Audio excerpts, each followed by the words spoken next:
Принято решение о том, что молочный цех и коровник агрокомплекса «Инта Приполярная» продолжат свою работу. Напомним, в рамках рабочего визита заместителя председателя правительства Республики Коми, министра финансов Республики Коми Владимира Казакова и министра сельского хозяйства и потребительского рынка Республики Коми Алексея Будкина обсуждался вопрос перевоза интинского стада в южные районы Коми. Сегодня депутат Госсовета Республики Коми Александр Попов сообщил, что в Прилузский район будут вывезены только телята, которых в зимнее время попросту негде содержать.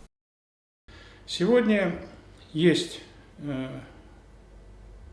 предложение о том, чтобы там сократить стадо, но оставить это носитель породы, это стадо, которое является производительным для того, чтобы продолжать холмогорскую породу, и оставить там сегодня взрослых коров, продолжать выпускать продукцию, которая пойдет на нужды социальной сферы Инты, но молодняк переместить в южное, где он будет более продуктивен, где он будет использоваться эффективнее и где он будет лучше кормиться. Непростая задача, и наша задача как депутатского корпуса обеспечить, чтобы все договоренности, которые сегодня достигаются между трудовым коллективом, администрацией предприятия и Министерством сельского хозяйства и агрокомплексом, были выполнены, чтобы не все, о чем договорились, было реализовано.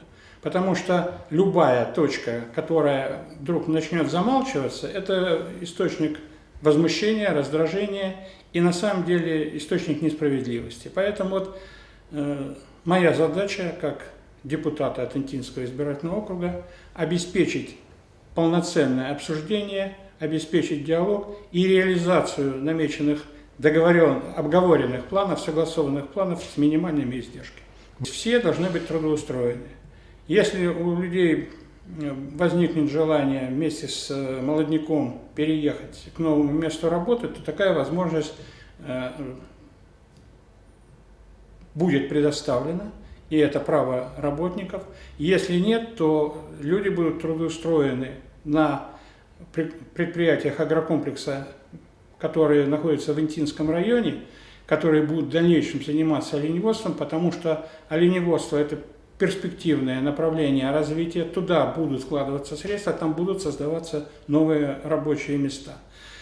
Речь идет о глубокой переработке оленины, чтобы использовать все, что дает стадо, которое находится в Интинском районе, это больше 20 тысяч голов оленей. Удойное стадо агрокомплекса останется в Инте и продолжит радовать горожан свежим молоком. Интинские детские сады и школы приобретают у агрокомплекса молочную продукцию. Это порядка 76 тонн в год.